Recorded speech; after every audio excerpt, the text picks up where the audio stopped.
ना जाने पिछले जन्म में कौन सा पाप किया था जो ऐसे कंजूस माँ बाप के घर पैदा हो गया। ये सोचते हुए कुंदन का मन दुख और कुंडा से भर गया।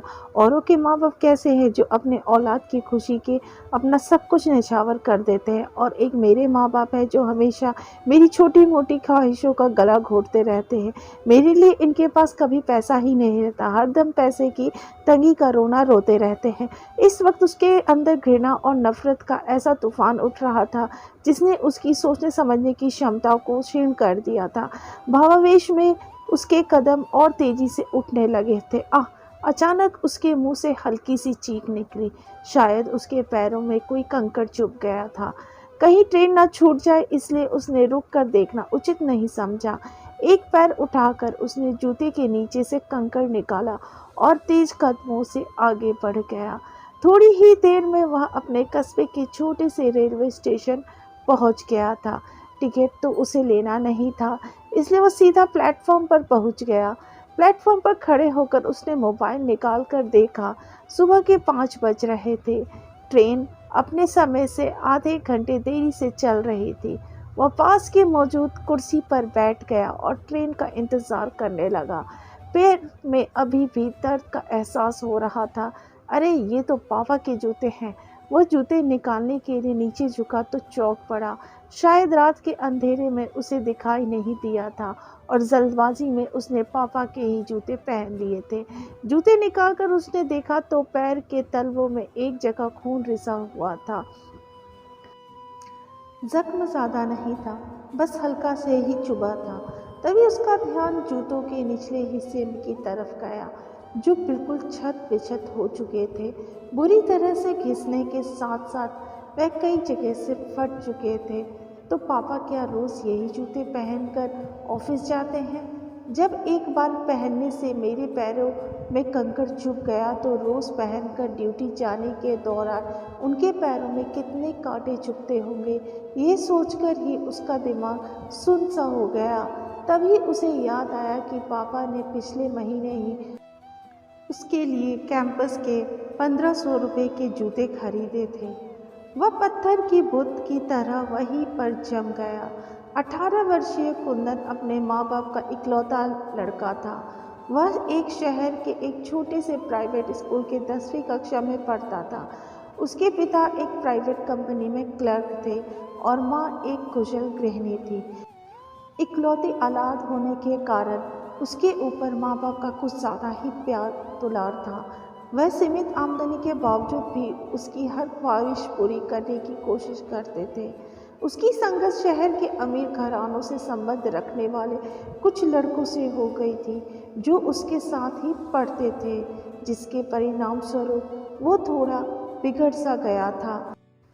या कुंदन ऐसे कब तक गंदे हाथ करेगा? इससे अच्छा एक बाइक क्यों नहीं ले लेता? एक दिन छुट्टी के समय वह अपनी साइकिल की उतरी हुई चेन लगा रहा था। तभी उसके दोस्त आयुष ने टोक दिया, हाँ यार आयुष ठीक कह रहा है। गौरव ने भी आयुष की बात का समर्थन किया। वह दोनों बाइक से स्कूल आते थे। स्कूल की लड़कियों के सामने यह बात सुनकर कुंदन खुद को अपमानित महसूस करने लगा। उनकी यह बात उसके दिल में चुभ गई। मम्मी मुझे बाइक चाहिए। स्कूल से घर आते ही उसने अपनी मांग रख दी, बेटा तू तो जानता है कि एक तेरे पापा की सैलरी पर पूरा घर चलता है, वह इतना बड़ी रकम कहाँ से लेकर आएंगे? माँ ने समझाया, मैं कुछ नहीं जानता, मुझे किसी तरह बाइक चाहिए। इतना कहकर वह क्रिकेट खेलने चला गया। रात को माँ ने पापा से यह बात कही तो पापा कुछ नहीं बोले। शायद उन्होंने सोचा कि उसने ऐसे ही बोल दिया होगा, सो उन्होंने इसे गंभीरता से नहीं लिया। पापा मेरे बाइक का क्या हुआ? 3-4 दिन के इंतज़ार के बाद उसने एक दिन पापा से पूछा, बेटे अभी पैसे की थोड़ी दिक्कत चल रही है, 2-3 महीने रुक जाओ मैं दिलवा दूँगा। पापा बड़े प्यार से बोले, नहीं मुझे बेवकूफ़ मत बनाइए, मुझे इसी हफ्ते बाइक चाहिए। कुंदन ने ज़रा ऊंची आवाज़ में कहा, कुंदन मैं देख रहा हूँ तुम धीरे धीरे ज़िद्दी होते जा रहे हो। उसके चिल्लाने पर पापा ने थोड़ी सख्ती दिखाई। ये सुनकर कुंदन पैर पटकते हुए बाहर चला गया। पापा उसे जाते हुए देखते रह गए। इसके बाद 1-2 दिन तक उसने किसी से ठीक से बात नहीं की। अंदर ही अंदर उसके मन में विद्रोह की भावना पनपने लगी थी। मुझे लगता है कि अब इन लोगों के भरोसे रहने से कुछ नहीं होगा। मैं इन्हें छोड़कर शहर चला जाऊंगा और पैसे कमाऊंगा और अपने पैसे से बाइक खरीद कर दिखाऊंगा। अब मैं इनके ऊपर निर्भर नहीं हूँ। पता नहीं कहाँ से ये विचार उसके दिमाग में आया था, परंतु इस विचार ने उसके दिमाग में अपनी जगह बना ली थी। एक दिन वह तड़के उठकर बिना किसी को बताए चुपचाप घर से बाहर निकल गया। रास्ते के खर्च के लिए वह पापा का पर्स उठाकर ले आया था।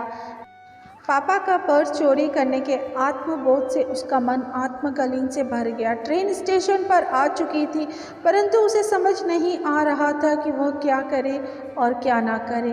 कभी वह जूते को देखता तो कभी पर्स को देखता। ट्रेन के जाने के बाद उसने कांपते हुए हाथों से पर्स खोला। पर्स में 10-10 के 3-4 नोट पड़े हुए थे और एक छोटी सी डायरी भी थी। शायद उसके पैसे के लेन देन का हिसाब लिखा हुआ था। मन बहलाने के लिए वह डायरी निकाल कर पढ़ने लगा। गुप्ता जी से 30,000 रुपये लिए कंप्यूटर के लिए, ब्याज 5 रुपये प्रति सैकड़ा। 6 महीने पहले ही पापा ने उसके लिए नया कंप्यूटर खरीदा था। तो क्या पापा ने कर्ज लेके मेरे लिए कंप्यूटर खरीदी? पढ़ते ही उसे झटका लगा। वह तो सोचता था कि पापा कंजूसी से पैसे बचा कर ब्याज पर चलाते हैं, परंतु उन्होंने तो उसके शौक पूरे करने के लिए हज़ारों रुपए की कर्ज ले लिया था। उसने आगे पढ़ना शुरू किया। शर्मा जी से 50,000 रुपये बाइक के लिए, ब्याज 3 रुपये सैकड़ा। दिन और तारीख बीते हुए कल की थी, यानी पापा फिर उसके लिए। उसके आंखों से आंसू की धारा फूट पड़ी। वह तुरंत उठा और तेजी से घर की तरफ दौड़ पड़ा। बदहवासी में भागता हुआ वह घर पर पहुंचा तो पापा अभी अभी बाथरूम से नहाकर निकले थे। अरे कितनी दूर टहलने चले गए थे बेटे?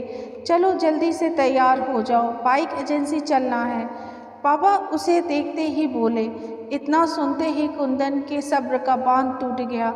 वह तुरंत पापा से लिपट गया और बच्चों की तरह फूट फूट कर रोने लगा। नहीं पापा, मुझे बाइक नहीं चाहिए, वह सुबकते हुए बोला। अरे क्या हुआ, क्यों रो रहे हो? और बाइक क्यों नहीं चाहिए? मैंने लोन की सारी प्रक्रिया पूरी कर ली है। पापा को अभी भी कुछ समझ नहीं आ रहा था कि इसे हुआ क्या है। आप इस लोन को कैंसिल करवा दीजिए, मुझे लोन वाली गाड़ी नहीं चाहिए, कुंदन संभलते हुए बोला। लेकिन नहीं पापा, अभी साइकिल से ही काम चल जाएगा। चलो ठीक है, जैसा तुम चाहो। इसके बाद से तो वह बिल्कुल बदल सा गया था। उसने अगले ही दिन से अपने पॉकेट मनी बचाने शुरू कर दिया था। पापा आज फादर्स डे है, इसलिए मैं आपके लिए कुछ गिफ्ट लेके आया हूँ। पापा नाश्ता करके ऑफिस जाने के लिए दरवाजे से निकल ही रहे थे कि कुंदन ने मुस्कुराते हुए उनका रास्ता रोक लिया। अच्छा जल्दी दिखाओ क्या है, वरना मुझे ऑफिस के लिए लेट हो जाएगी। बस 2 मिनट पापा, आप बस कुर्सी पर बैठ जाइए। कुंदन ने फटाफट उनके पुराने जूते निकाले और नए जूते पहना दिए, जो पूरे 1500 रुपये के थे। मारे खुशी के पापा की आंखें भर आई। कुंदन ने उनके पैर छुए तो उन्होंने उसे उठाकर गले लगा लिया। उम्मीद है कि आपको मेरी छोटी सी शिक्षाप्रद कहानी अच्छी लगी तो लाइक शेयर सब्सक्राइब जरूर करिएगा। मिलते इसी तरह से अगले वीडियो में, तब तक अपना ध्यान रखिएगा। तब तक के लिए राधे राधे।